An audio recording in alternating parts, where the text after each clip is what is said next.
basic rules. You want to say something, and I'll take them in order just to raise the hand. I'm going to go back through that in a minute and start picking on people. But anybody comments on there?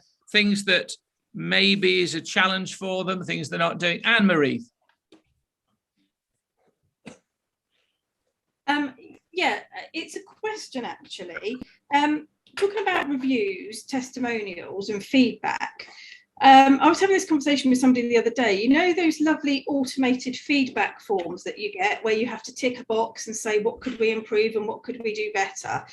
I don't know about anybody else, maybe it's just me, but if ever I fill those in, I tend to not really give it a huge amount of thought. It's just like, boom, boom, boom, boom, boom, job done. And if it's somebody that I like and I don't want to upset, then I will always word it in such a way that it's nice, even if I actually thought they were rubbish. So to me, that kind of form doesn't actually have any value. So it was really a question around that. Does anyone think they have value? Is it just me that rubbishes them, if that's the right word? Anybody else like to help Anne-Marie? Yes, Duncan. I couldn't agree with you more. I think what I've experienced myself and what I coach my clients to do is it's an incredibly personal thing. So if you want feedback from someone, and I know it's not possible in every business, but it's to actually ask them physically, have a chat. Would you mind doing this? And I find that also, because if someone's asked you that personally and you've said yes, which you more than likely will do because of the psychology involved, then you also will feel compelled to. So my penny's worth. My take on that, Anne-Marie, is that Brexit. All the polls were saying that we were going to stay in, and people tell pollsters what they think they want to hear. So even they're not right. So you're right. People have there's various things that will give you in terms of an answer, in my view. So therefore, the other thing you can do to perhaps improve it is make it easier to do. I like the how. There's no question about it. How did we do from a question? Pick the phone up, just checking that at the end of the course, how did we do? I think it's the way that you ask it and the way you frame the questions, and as Duncan has said, the way you are almost giving.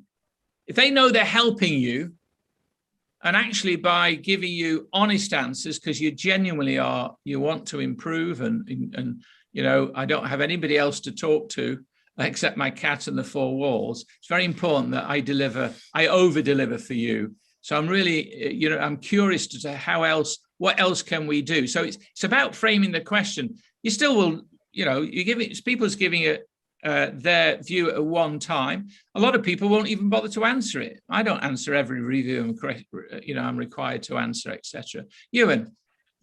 I think also there's lots of different types of reviews, isn't there? There's Trustpilot, there's all these different ones. The key one for me has always been, and Rod will attest to this, is Google reviews. And the way that we do it is that we engage in a conversation with our clients first to say, how has it been, and iron out any issues if there have been. But then we finish it off with, it'd be really helpful, and if you want to, would you please fill us out a Google review? And then we send them the link to make it as easy as possible for them so that they can freeform their own review. Because with Google, the power of the Google review is not just in the fact of the review. There's a power with SEO. There's lots of different powers. So whilst you're probably right, you probably think, and I do it with Trustpilot, I just tick, outstanding or poor, poor, poor, poor.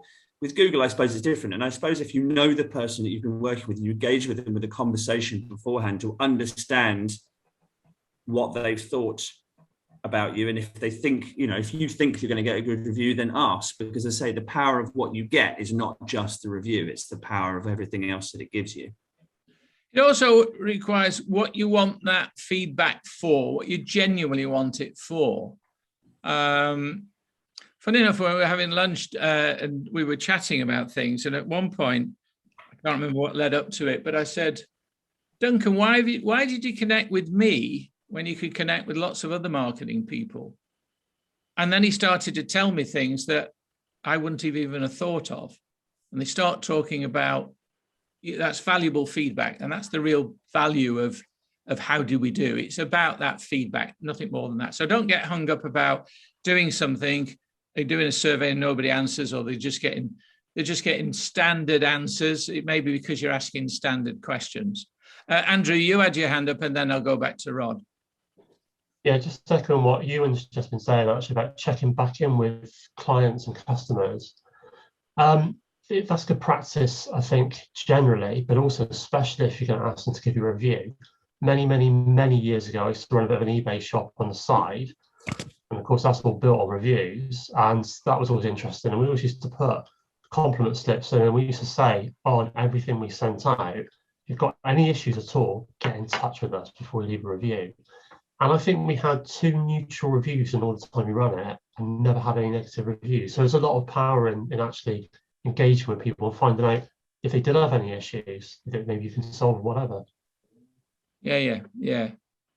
Good to see you, Zoe, sir. You're obviously not driving. Rod, you had a point. Yeah, I mean, what I would say is that, when you're sat with the client, I mean, first of all, that client, because of the reviews you've got, they may have come in off a review.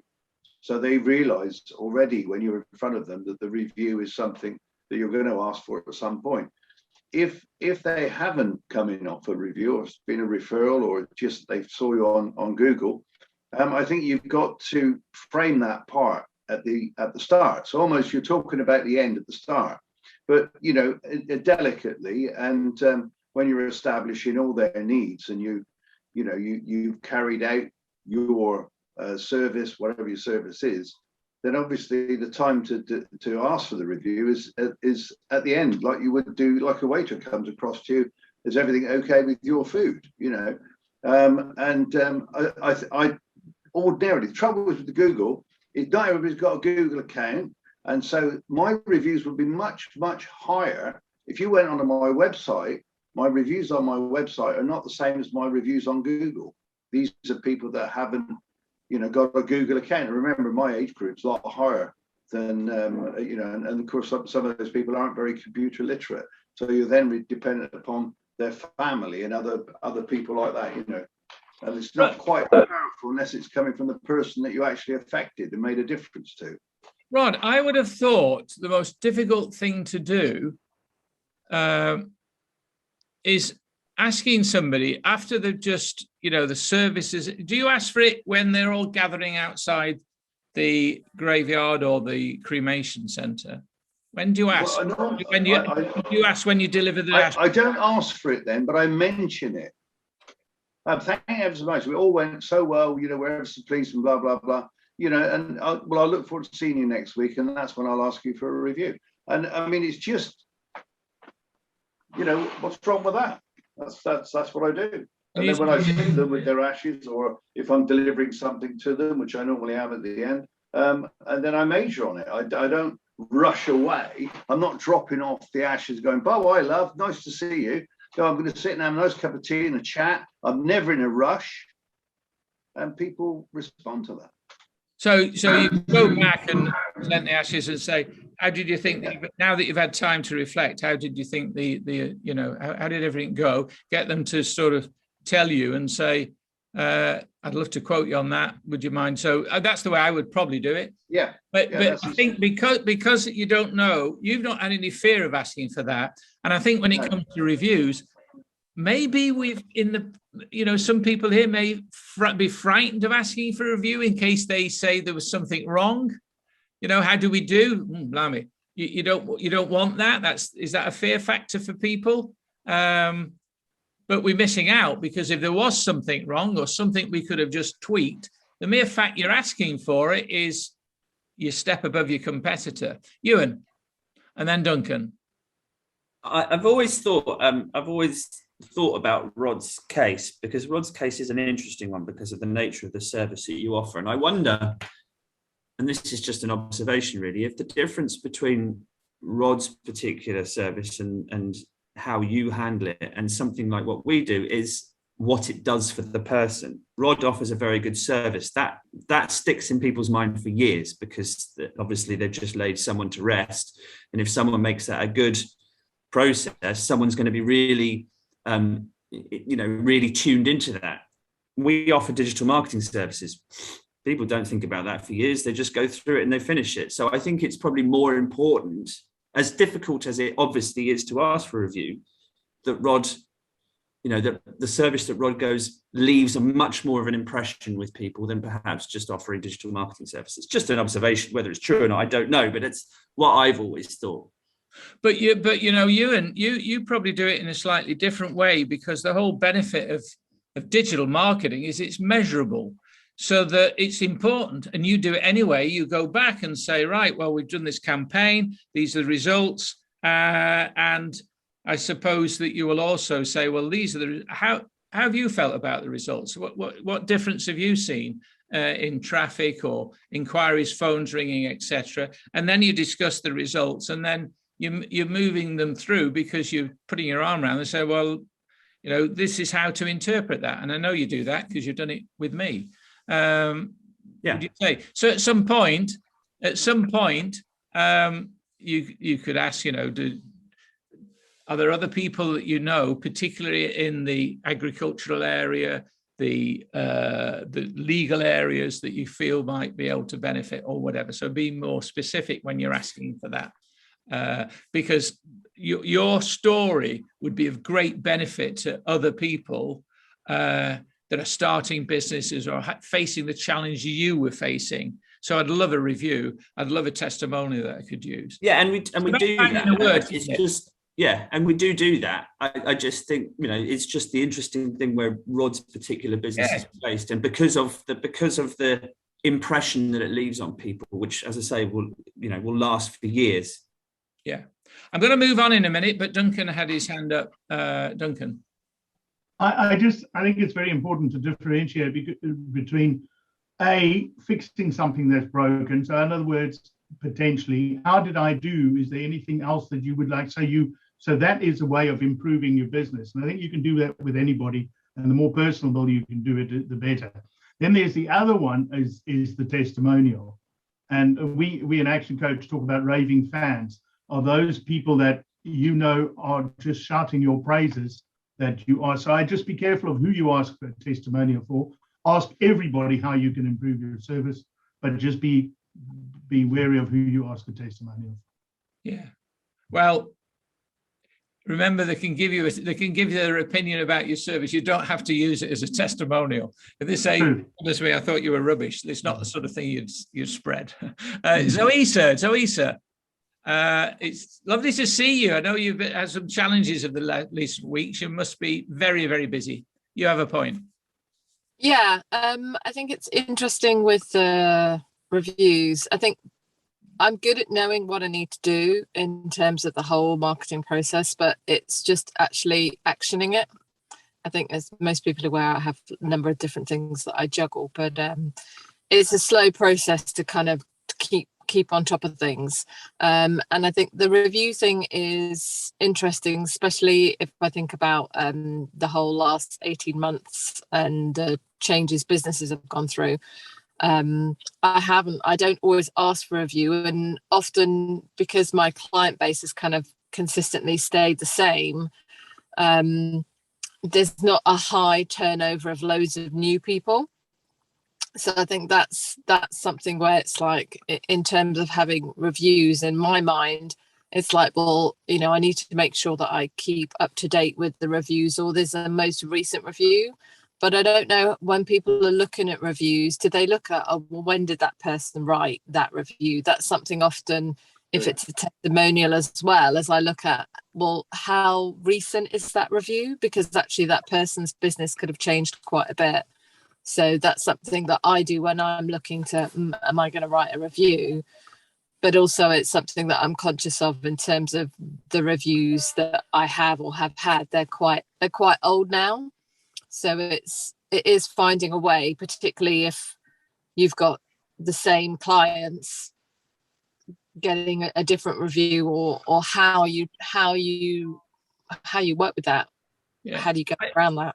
I think because as mainly solopreneurs, there's so many plates to juggle. This is why we're doing this today, because I don't, in terms of review or testimonials, I'm not going around every single day doing that. But every now and again, you think I could do with freshening up my testimonials, or as I've said to you before, in fact, I sent everybody a video last week asking you to reply with a video testimonial about what you're getting from Marketing Crew. That could be a very, very powerful way. And thank you, Anne-Marie, for doing that. Thank you, Rod, for not doing it. Well, he did reply to me, but it was completely about nothing to do with what I'd asked for. But that can be very... I hope you didn't put it anywhere. No. You asked me not to do that. But it was very valuable. It's actually a pretty special way of easy way of doing that. Now I'm going to just do very quickly Ewan and Andrew, because I want to move on to the other four. But Andrew, very quickly. Yeah, just a quick one really. So Lisa mentioned the how old reviews are, and really interesting. I find this quite interesting actually, because we've been looked by a power washer, and some friends of ours bought one from a place online I'd never heard of in my life. And they had a really good service, a friend of theirs did, and I thought, oh great, I'll buy it from them. So I looked into it, and then I looked at their reviews, and some of their reviews were horrific. And then I realised that those reviews were really old, but their new reviews, their recent reviews, were absolutely fantastic. So they'd obviously realised they need to pull their socks up, and they have. And so far, so good. It's arrived really well, and people have said bits were missing and all sorts of stuff. Everything seems to be fine. So that's quite an interesting way, the way they've obviously worked that out and addressed it. So I thought that was very interesting what Lisa was saying about when the review was written. Yeah, Ewan.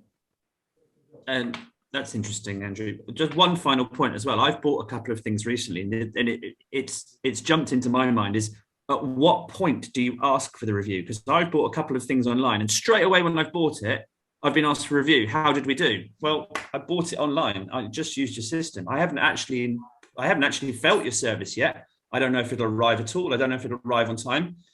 So to me, it's completely inappropriate. But you get an email straight away. How did we do? Rate us on this. No, I'm not going to rate you and actually, I probably won't rate you because I think, all you've done is I just know that your internet systems work to the point that you've taken my money. Yeah, there's an irritation there. You've always, you ask for a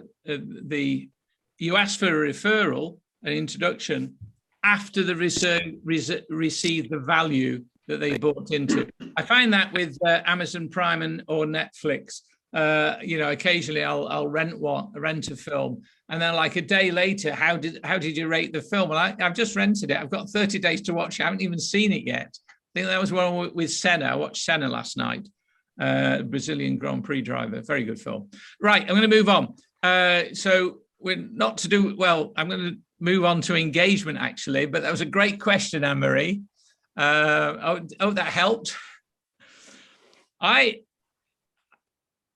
Audience is critical, absolutely, but I find that one of the key parts, and it joins everything together, is the way we engage with people.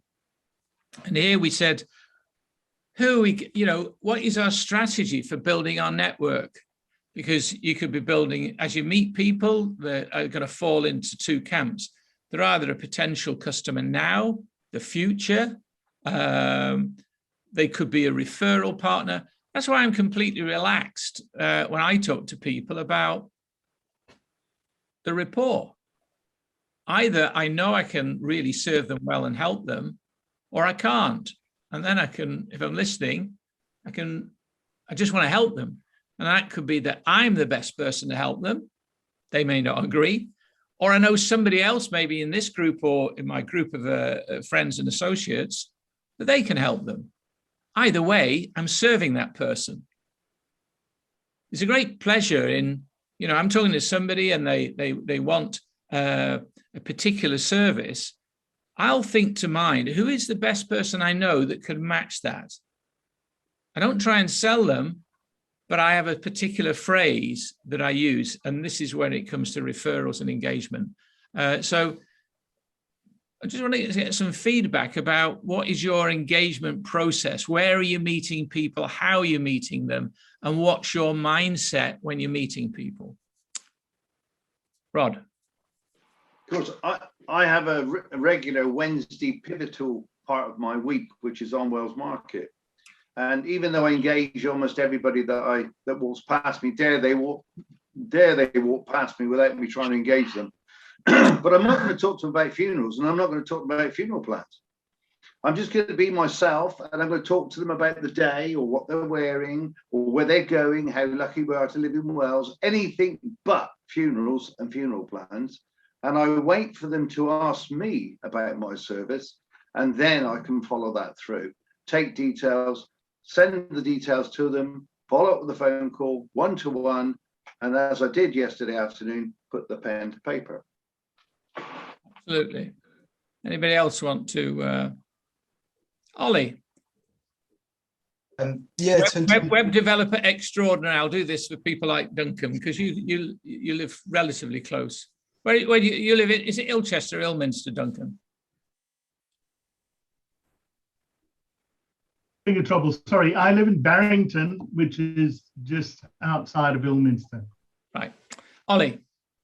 Yeah, so I guess the majority of my work tends to come from actually referrals, so people who existing clients or people who have referred people on. Yeah. So people who know what I do, who I've worked with previously, and they'll refer people.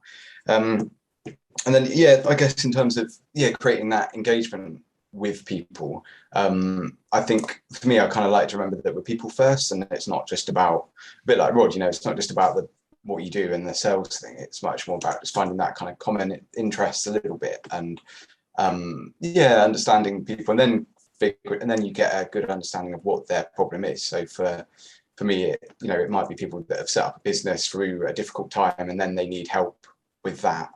So I think that's kind of the engagement bit for me. And I think I need to do, at the moment, I'm pretty stacked out with work, so I haven't put a huge amount of effort into kind of the whole sales engagement thing. So yeah, this is all a bit kind of new to me, I guess, this bit of it. I think a lot of people that are designing and doing things that are labor intensive, the more popular they get, the more limited they become. In other words, as we discussed on the pricing session, you end up being fully worked, and you really you haven't got no time to, keep that prospecting, which is fine if you're just happy with that. But I think if you're ever to scale a business, you've then got to start to think, how am I going to manage all of this? So it's instead of doing, it's managing. And I know we've had this discussion with Ewan and Kelly, because Kelly is faced with the same issues, which is a lot of the time we haven't seen Kelly recently because she's working, from early morning to late at night, working on complex websites or not so complex websites. And you can soon become overwhelmed. The same with graphic designers and the like. And that becomes a different issue. And the only challenge with that is that you end up settling for what you've got, and that's absolutely fine. Anne-Marie. A couple of things. I just want to give a shout out to Ollie, because we had a brilliant one-to-one, and his engagement process, even though he doesn't know he's got one, is really, really good. Because when we had the meeting, before we'd even sort of had a conversation, he'd actually gone to the trouble of doing the research and presented me with information that I could use regardless of whether I decided to work with him or not.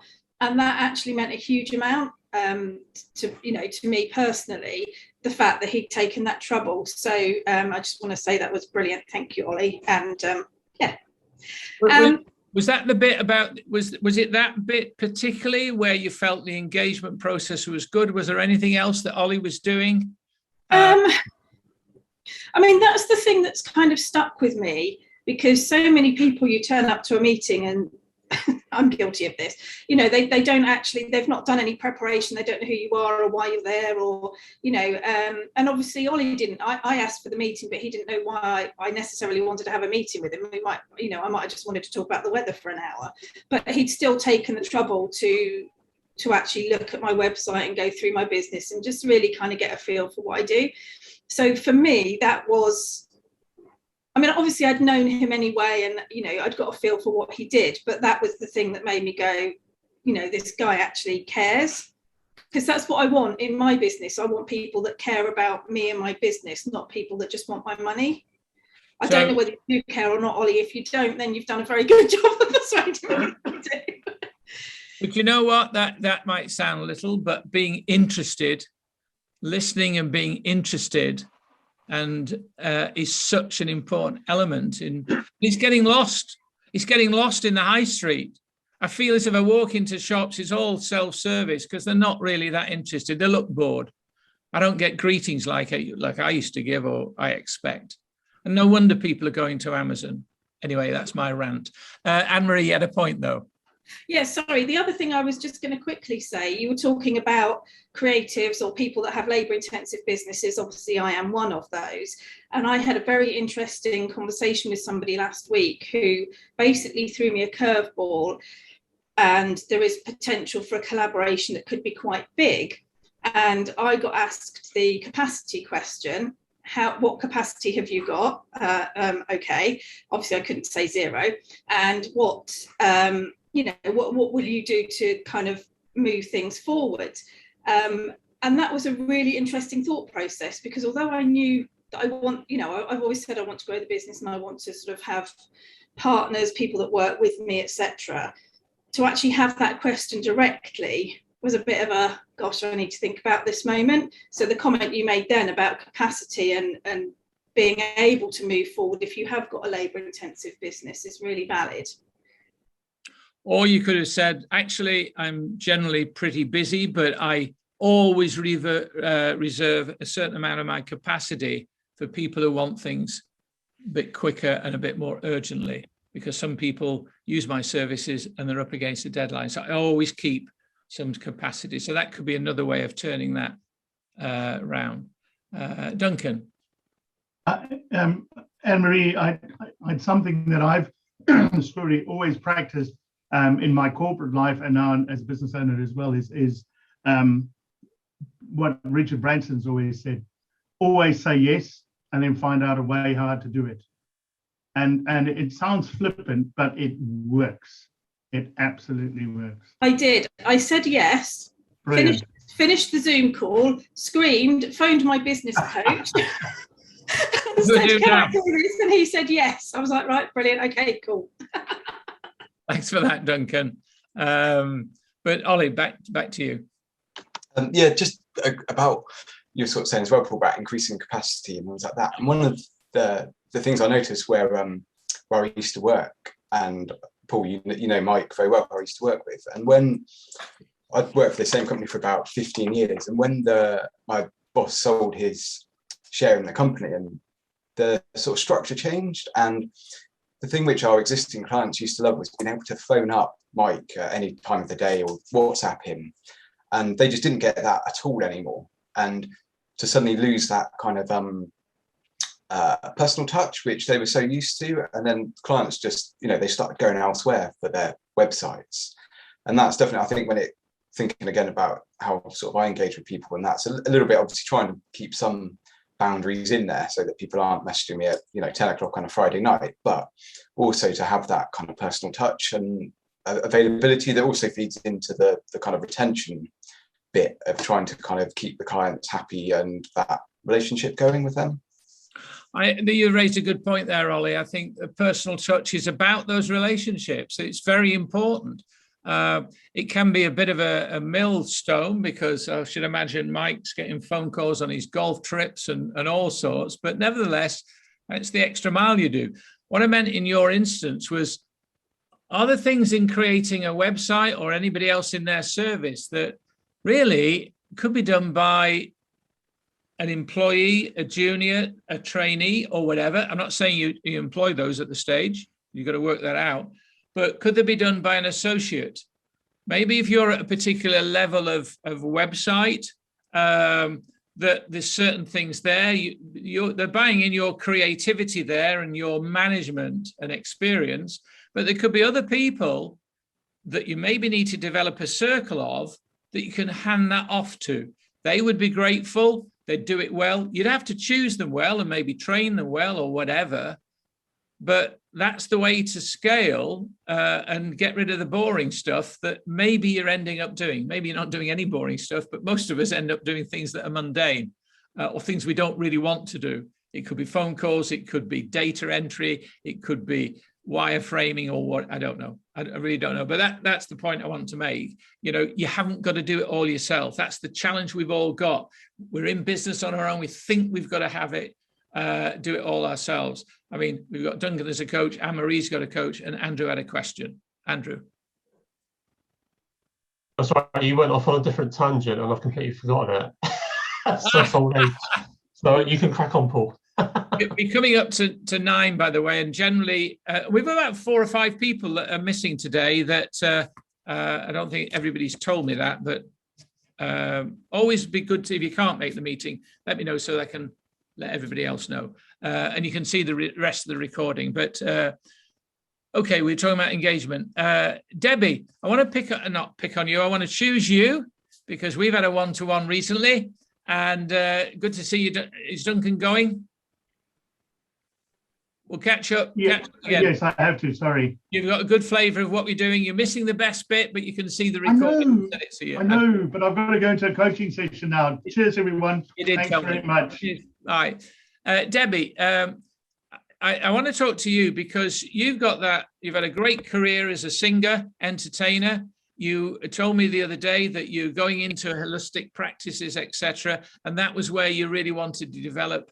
So the question will be, you know what audience, well, you may not know, you may know what audience is. What is your engagement strategy? How are you sort of building up this network of people that are knowing how you can help them, and have you thought through a strategy for that? Still a bit early days with this one a little bit. I mean, the chat that I had with you was really helpful. So it's sort of building more of an idea of the type of people to aim at, I suppose.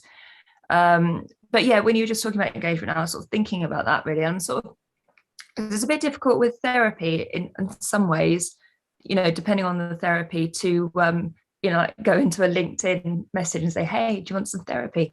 It's quite difficult to do that. So I think, I mean, when I was speaking to you about, you know, maybe going for, like, well, I want to go more the corporate side with, you know, engaging with, I haven't had enough coffee yet today, engaging with people who, you know, maybe companies and so on and so forth. So in that respect, I mean, I think having a good website is probably quite important, and being visible and people finding on Google, etc., is probably a good idea in some ways, because I think that you need a presence. And I suppose you can get like specific, I don't know, to be honest with you, I'm a bit, I'm not 100% certain of how I'm achieving that at the moment. Right. I mean, there's other people on this call may also be in the case, but I've not drawn that out. But so this conversation is quite helpful to everybody. And you said something there that resonated, is that going on to LinkedIn and saying, do you need any massage? That's what most people do. That's what you definitely do not want to do, because they don't want to be sold to. They quite like buying. And what would they buy if they had a treatment with you? They'd buy freedom of pain, they'd buy better posture, they'd buy mobility maybe. I'm just making this up as it go along. They may be able to buy less stressful work conditions. So it's really developing a reputation for you around those things. And the way you could do that in LinkedIn is obviously your profile. When people look at you and see you, you want to hold them there. So you need something in your bio that will grab their attention. It doesn't have to be a CV. It doesn't have to be masses of stuff. It could be very short sentence, and I can't think of anything at the moment, but that's something we maybe ought to develop. But what I do know is that if you started to have a part of your process of engagement is actually sharing your knowledge in the area that you have. So you could be sharing, did you know that, and then you can produce a blog. It could be that there's white papers on the effect of poor posture or poor mental attitude or whatever at work, and that is having an effect. So you could share things like that, or you could pick phrases out of that and give your own opinion, either by writing, by video, whatever you feel comfortable in. And that would start to build, that would not only get people to lean in. I thought that was useful from Debbie. Oh, right. They don't need to, you're not selling anything, you're helping people. So how can, with the knowledge you've got, how could you help people? I mean, sometimes we go on courses. As I say, I've actually got another one on here that's entirely another Audible. It's entirely for creatives. It's a really great Audible, entirely for creatives. I'm not going to get distracted now and find it, but I'll share it with you. Sharing stuff. And that's what the most people on LinkedIn are doing, but they're doing it not in I'll do that today and I'll do it a couple of weeks when I feel like it. There's benefit in having a diary and a calendar and thinking that through, and also having a call to action on that, either a link back to your website, an invite for a one-to-one or whatever. But in other words, you need to start raising your profile and sharing your value, because that is what the engagement process is about. It's people connecting with you. I suppose you could do this on LinkedIn, I suppose. I shared a testimonial from Thomas Power, which is about 18 years old. So I wasn't worried about the date of it. I didn't put the date on. But it was one of that's how Ewan reached out to me, because he knew Thomas Power. But he used to have a business card, and you hand the business card, and all it was on the back was 50 keywords before keywords were thought of. And I saw somebody do that on a LinkedIn profile. Nothing to do with the business, all to do with you. So if I did 50 keywords, I'd think Italian food, advertising, Manchester United, Accrington Stanley, Wells, history. In other words, all those things. Because when we meet somebody, we look for things in common, don't we? I don't know whether anybody else does, but we do. Marcus and I have got a great deal in common, not least of which is I worked with Weller for over 20 years, and his sister is one of the top Weller artistic people in the States. So there's that fascination. Or the other thing is, I love photography. He gets paid for it. I don't. But so you see what I mean? So that could be part of a profile. So some of your posts could be to do with your interest, your singing, your story between, why you've made that transition or why you're making that tradition. So they could be ways in which you give the value in yourself. That could be a strategy, because what will happen then is the people that have a mutual interest will engage with you, and they will do the engaging and you will. Yeah, true. Yeah, because in some ways, I think with sort of therapy, they need to be the ones to come forward first in some ways. I can't really tout for their business because it's such a personal thing. That, I suppose, it's kind of letting them know that I am there, isn't it, really? Well, if I was sat with you and you want to do corporate, and these conversations come offline. This is why you see people say PM me. That if there's certain conversations you're quite happy for the world to be able to see, but other conversations that are more personal, you need to take them offline. And if I was talking to somebody and I'd find out whether they work from home, or I'd find that they work in a corporate environment, and I'd therefore really explore how COVID's affected them from a health point of view or convenience point of view, etc. My eldest son is in advertising. Conversation is, how many days do you have to go into the office, etc. Haven't asked him, but has the office changed in any way? How has it affected everybody? And so you're just exploring on the fringes, but by asking the right questions, they start, and you'll learn the questions the more you do it. They will start to lean in and tell you their issues. Andrew, is that helpful? Yeah, definitely. So in terms of that engagement and the rapport bit, it's hard to do when you're looking for that to grow a business because that's what you're focused on. So that's why you said in LinkedIn, you know, you somehow don't want to pitch. That's why everybody's pitching, you know. But I've always, and I used to do that years ago. But when you leave the agenda outside, put the agenda to one side, your agenda is to get business, and just engage. As Rod does, just engage, because that's what people want.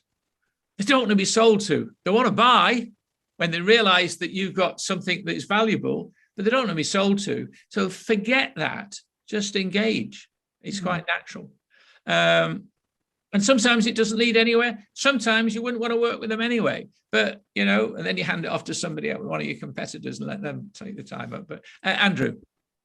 Yeah, very quickly. I mean, that's very, very true, actually. Something that I found really quite interesting, because when it all moved online, my old Mac, not my new Mac, my old Mac just couldn't run any forced backgrounds on Zoom at all. I thought, oh, it's not very professional. Like, my guitars live here, my books live here.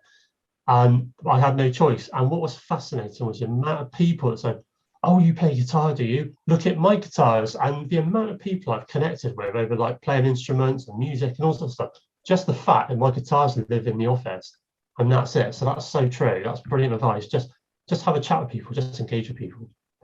Yeah, and don't make sure the lighting's good and the sound's good. Don't worry about background or whatever. You'll notice I'm in a different position because this week I bought myself a standing desk. It actually fits on, it's fitting on my dining room table at the moment, but it can also move it around. And therefore you might say, Debbie, in a conversation, you might say, what made you buy that? What's caused you, you know? So then I would start to explain all about the importance of standing, and I feel as if I sit around too much, and I'm now doing exercise. So you probe a little bit there. And right now I'm standing for, it's long, I'd stand for Zoom calls now. Right now, the small of my back is given me because I've already been for a walk. So I might just suddenly do that in a conversation. And you might say, that looks a bit painful as a question. And can you see where you're coming from? You probably do that anyway, but can you see where listening to what people are doing? It's about trying to stop yourself doing all the speaking and just getting them to speak. Anne-Marie. I did put it in the chat, Debbie, but the meditation that you put on LinkedIn, I thought was genius. That I think that's a really, really, really, really good idea. I know it was 20 minutes long, but that's fine, or whatever it was, because we know that if we're going to do a meditation, it's going to be a period of time. So it didn't bother me that it was longer than the 1 minute 30 or whatever it was supposed to be. And I think do more of those, you know, do one a week or whatever. That's just my opinion for what it's worth. And can I just ask a really quick question? Paul, you were saying about talking around COVID and asking that as a question. Some of you do, some of you don't know. I'm doing a whole COVID stories book where I'm putting people's stories together from all walks of life. Does anybody know anyone in hospitality that might be interested in talking to me? Thank you. Hospitality. You just mentioned something about meditation. Were you taking people through a meditation or what? No, I've recorded quite a few meditations that I wrote, and I put some of them on YouTube. And I wrote this one, it's probably about a year ago now, but I actually listened to it yesterday. I thought, oh, I know, I'll stick it on there. Stick it on, get people to listen to it. It's about procrastination and sort of confidence, you know, in getting on and doing things. Yeah, I've done a few different ones, sleeping ones, confidence. You see, there's masses of content. Somebody aside from that doesn't come to these meetings, they well, what do you do on content? Well, I've probably got about 50 years of content, but I am a big listener. You know, I was listening to that about sales. I've got a couple of sessions I could do, not to repeat that, but he's provided a framework for me that I can add parts of what I've heard and parts of what I know. And so one of the things you could do from this content engagement point of view is to see what other holistic people are doing. Mm. You don't have to copy them. And in fact, if they are of value, you can share them and give them credit, for sure. One of the things I thought of is that I know from what little I know about health, etc., that breathing is vital for life. But deep breathing and proper breathing.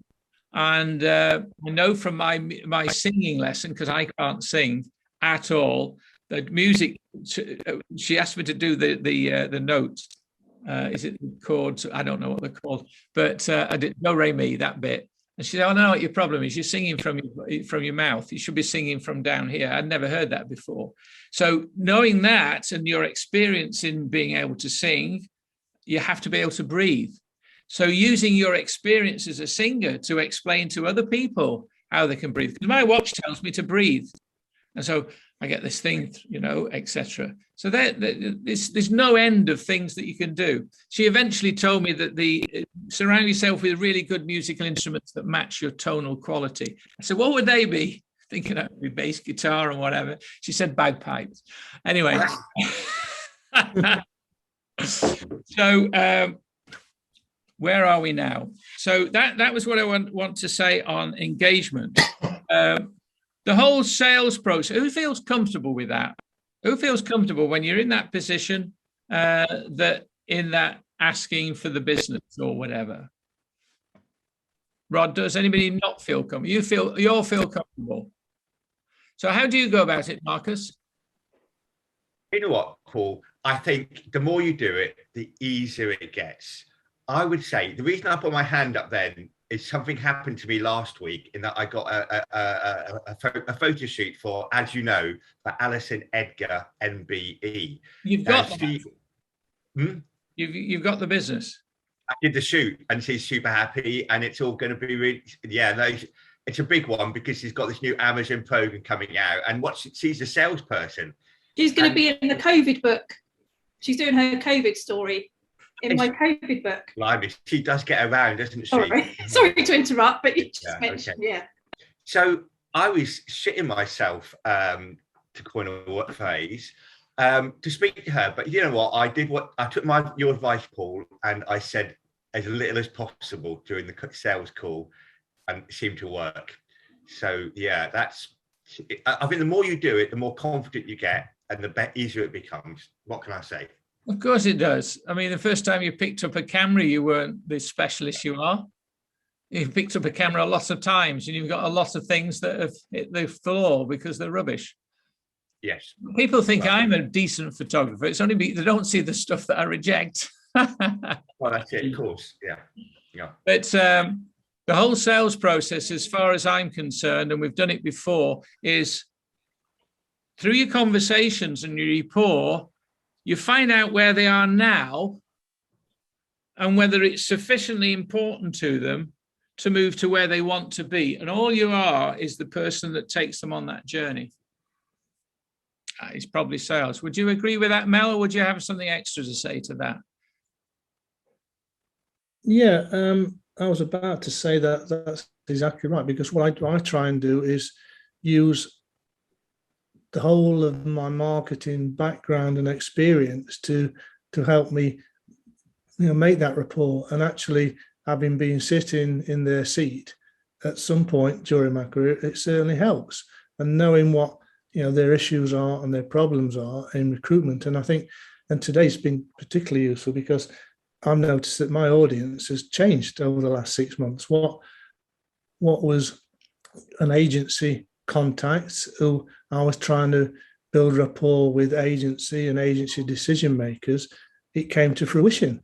Now I'm finding that I need candidates, and the candidates are becoming more difficult to find, because I think in the current climate, with furlough coming to an end the end of September, holidays, a lot of them are sort of staying put, and even through a headhunting route, nobody wants to move at the moment. So my audience has gone full circle, and now I'm looking for candidates as opposed to clients.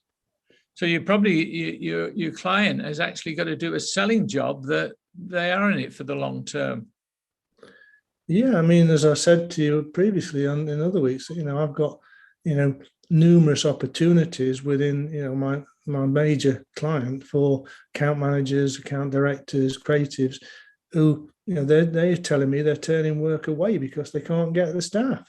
And so I'm trying to find the staff to fulfill those roles. And currently, it's, as we say, timing is everything. And at the moment, timing's not great. No. So by listening, you're realizing that your audience needs are changing. And that's what I mean about that qualification and listening. Anybody else on that issue of the sales process? I mean, I'm not saying, so that's what we were covering on there. Retention, how are people retaining clients? Is it just by you just do good work and expect them to come back? Is anybody engaging them in that after sale, that how do we do bit? Andrew? I tend to keep in touch with my clients on a personal basis, really, like phone and what have you. And what I've found over time is that I've become this sort of go-to person for so not just like if people want to like them add stuff to their website or change things around or whatever that they don't want to do. So I always train people on how to actually do their own content. Sometimes people haven't got the time, they want me to do it, and that's happy to do that. But yeah, also sometimes a classic is one of my clients. She just forwarded me an email from her domain registrar saying, do I need this? Because she's got lots of stuff floating around, and I just looked into it for her and was like, oh yeah, you definitely need that. So you become this sort of like, oh, that's web, I'll just ask Andrew. So I find that personally with my clients. Yeah. Right, finally, the introduction bit. And I guess, in my experience, the majority of small business owners, they only look at networking in one particular fashion. They know they need to meet more people because they're not meeting enough people, especially after COVID.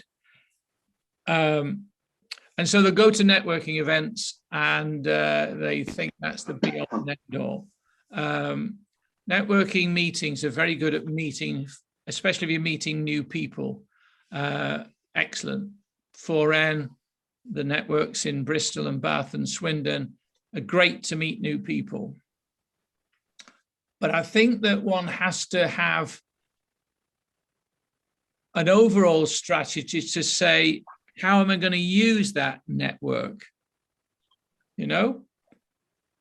Where is either, as opposed to just looking to do business, get yourself known as the web developer or the recruitment agency or the photographer.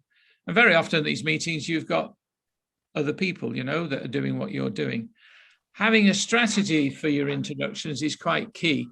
And the way I believe firmly is there's a couple of things you need to know you're going to require to do to any networking. First of all, you've got to be a giver, because nobody wants somebody that just takes. I think of it as a party that you're going to. Everybody needs to bring a bottle. Somebody that doesn't bother to bring a bottle or doesn't buy a round or whatever is soon identified with a network of people and ostracized. Not maybe ostracized, but he doesn't build that relationship. I think that when you're going to a networking event, and Anne-Marie highlighted it in Ollie, be prepared as you can. Who else is going to be on that call if you have that advanced information?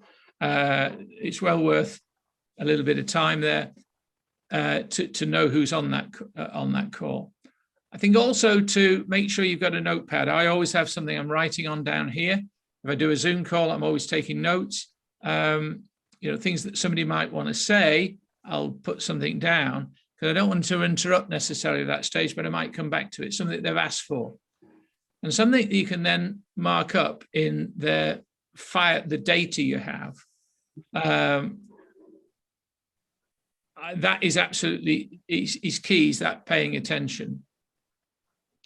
But what I also look for is who in that, I obviously, you can't help but the fact that some people come across as being a little bit more like you, a bit more, personality, or a bit extrovert, or you just seem to like them. That's fine, good.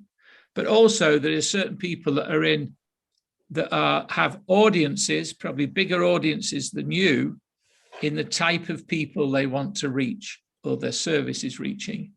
And they're definitely people I would want to follow up to see whether there's a way in which one can work together. But of course, you'd then need to be prepared to do things back and forward. Marcus. Paul, the difficulty that I find with this is that I just don't know enough people. For example, this afternoon, I've got a call, a one-to-one with a guy who does wills. And I'd love to go in and say to him, oh, I just know somebody who needs a will, but I just don't know anybody who needs that. And yet I've got a good network in LinkedIn, and, I'm a fairly sociable person. How do I overcome that hurdle? Well, first of all, when you meet somebody on a one-to-one basis, it doesn't mean to say that you're there to sell to them, and you don't know whether you can help them. You're trying to measure that on a now basis. Yeah. But if their job is to teach you, as well as rapport, etc.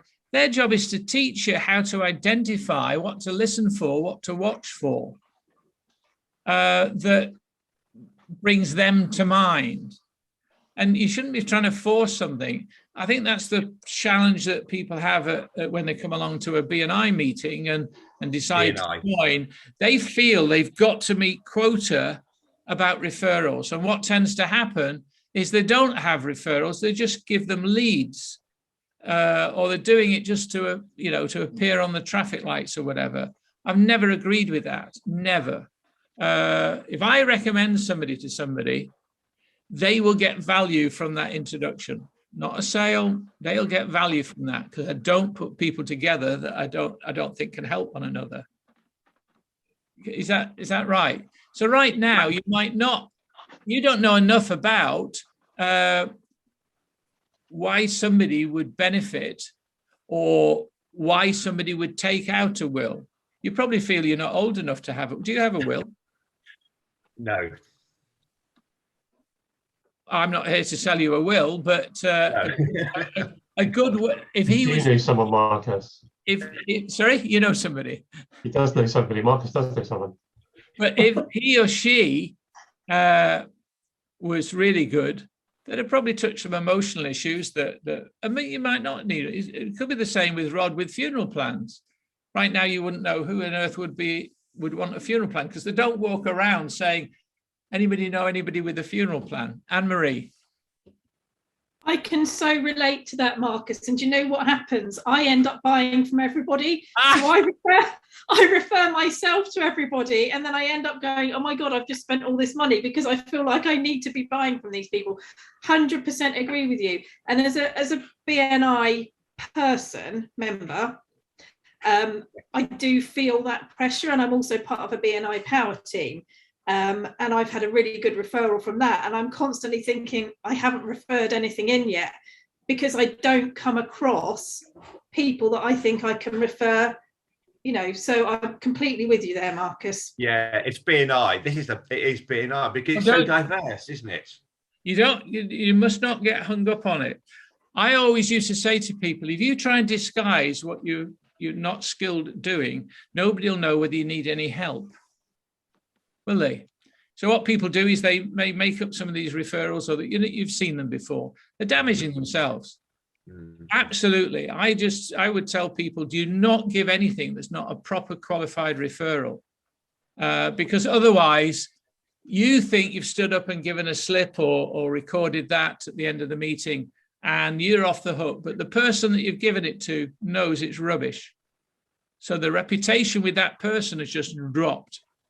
You don't want to do that. And what you need to do is Anne-Marie, is to lean in and say, look, I really do want to help you guys. You need to help me to help you. How can I help you get more business? It's their responsibility to train you on what to watch for, what to listen for, how to approach them. Maybe they need to train you to say, let's start with wills. Well, maybe Rod can advise on this, but who is your audience? Who's the most likely person? Where do you get most of your will referrals from? Tell me about the last 2 or 3 circumstances. Why did they choose a will? Get them to start telling you stories. And you know what? You'll suddenly start thinking of that. You know, somebody that is very, very wealthy, but it's all tied up in assets. And they can't access, they wouldn't be able to access that money very quickly. Somebody who's dying and they've lost their capacity, they got a lasting attorney or whatever. And one of the questions I used to help will writers, I used to say, the question you need to draw in at some point is to say, I went to a funeral recently and I realized somebody said, do you have a will? And I said, yes. And I said, where is it? So I thought, what about you? Where would the family know where to find your will? 50% of the population would say, I don't have one. And the other 50% would not know where. So can you see where you could, in other words, you've got conversations about how to help somebody. Rod? I think that's the easiest referral going, Marcus, for a will. Is it you that's going to see a will writer?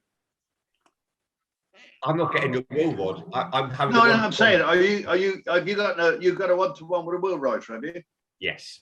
Yeah. So, as Paul said, you know, the will writer's got to educate you, but yes, you know, in fact, Paul's wrong. It's more like 7 out of 10 people don't have a will. Now, how many people have got a will on this call? I've got one.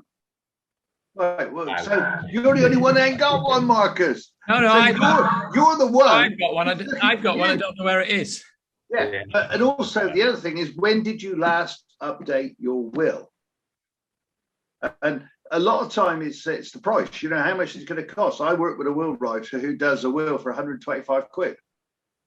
How she does it for 125 quid, I don't know, but she does. I mean, you can get them online for free, can't you, if you want to? But then you got to have a witness and this, that, and the other. And, you know, lasting power of attorney says all sorts. But, you know, obviously I'm in quite a pivotal position. So you could say to this will writer, I know a nice funeral director, lovely chap he is. I speak to him every Tuesday, I do. I like him a lot, don't you, Marcus? I know, I think what Paul says, I think you're right. I should not blame myself for not knowing somebody wants a will and think it's my fault. It's their fault for not telling me how to find people, isn't it? You're right. I don't think that. I thought it's my fault. Yeah, and you ain't got a will either. Yeah. I like to change people's state and just get them shocked. So one of the things I used to love doing is where somebody had put their application in, they'd spent whatever it is for BNI now, and they really went ready to go. And I'd get them in their induction program. And the first thing I'd say is, I'm going to take the pressure off you. You've got no obligation whatsoever to give anybody any referrals. And they'd look at me. I said, and by the way, they've no obligation to give you any. You've got to earn the right for that. You've got to educate them. You've got to connect with them, build relationships, vice versa. And then I'd move into it. And that's right. It's true. True. If somebody's not giving referrals, it's either they're not willing to, when they shouldn't have been in the business anyway, and that is something else, or they're not able to, they don't know how to. And that's education, isn't it?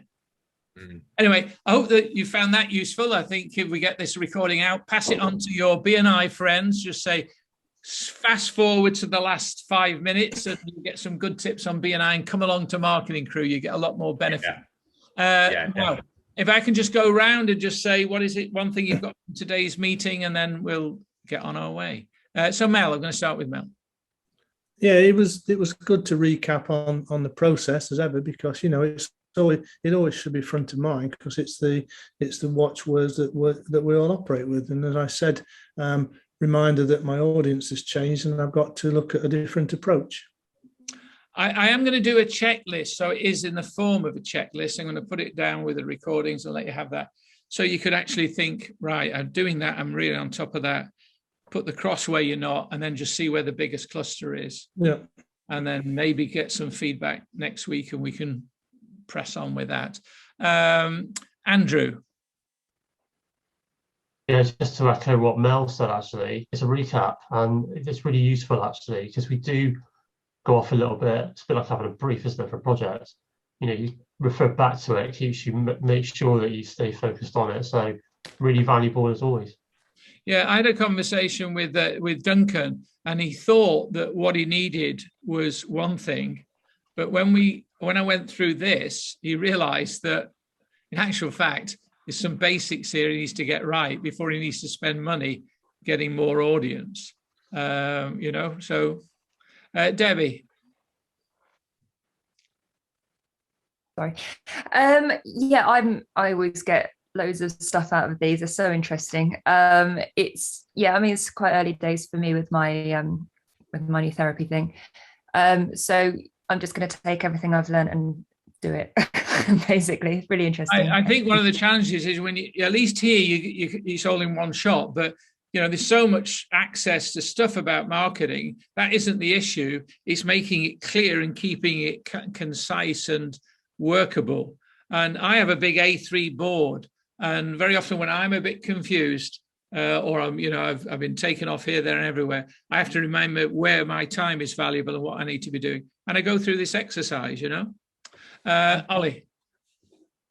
Yeah, I think for me, I realised I probably do more than I think, but I just don't do it as structured as probably I should do. And I think for me, maybe to get some more structure in place and to streamline, a bit like Paul, like you said, streamline the things which are pretty dull and I don't want to do and can give them to other people or that kind of thing. And also, we spoke about it very briefly, but the incentive reward thing for kind of introductions, that's quite interesting because, and I imagine for like Andrew, similarly, you do a lot of hosting and things like that. So there's clients pay a set amount, so you can offer, you know, discounts if they refer and things like that. I think is something I'm going to look at, I think, from this. Yeah, and if you're doing, when you're going to do that and you've got your ideas, please reach out and, you know, brainstorm that because there's different ways you can do it, you know, time span, etc. Marcus. I'm going to go slightly against the grain. What I enjoyed the most was really drilling down into one particular thing, which was reviews. I think the bite-sized chunks, and really, I learned a lot from reviews, that section. Thank you. That's good. And the person we've got to thank for that is Anne-Marie. Anne-Marie, what have you got from, anything you've got from today or whatever? Yeah, lots, obviously, as ever. But I think being at one with Marcus, if you excuse the pun, in terms of the referrals, actually made me feel a lot better about myself, because I do put a lot of pressure on myself to think I've got to find people, and what you just said helped me to help you. It's about me understanding that the onus isn't just on me, so that's been really, really helpful. Thank you. Good. And finally, Rod. I think always dealing from a position of strength and leaving the party with it's like when I used to take my kids to the party, if they came away without a balloon, they were really pissed off, you know, they didn't like it. Balloons. Yeah, balloons. And I mean, balloons the theme of my day, because I've got a funeral, I've got a helium balloon going up on the coffin. But you know, if you think about a business deal that you would like to benefit from, if someone's not getting, if everybody that participates is not getting the same sort of portion as you are, then it's not a fair deal, really. But I could see Debbie on TikTok, you know, the singing masseur on TikTok. Can you imagine it? It'd be fantastic. And Mel, no wonder people aren't moving at the moment. They're scared shitless. They don't know if they're going to be on furlough, off furlough, in work, out of work. That's exactly right. Hypnotherapist, not a masseur. Well, I'll leave. I wondered why I kept looking into your eyes, Debbie. Now I know what it is. Click your fingers, for God's sake. I think if I'm back in the room. I think that last bit with Rod was priceless. Always bring a bottle and go away with a balloon. That's the way. Right, look forward to seeing you on Thursday, Marcus, and Yes. have a great week, everybody. All the best. Goodbye. Have a great week. Bye bye. Bye bye.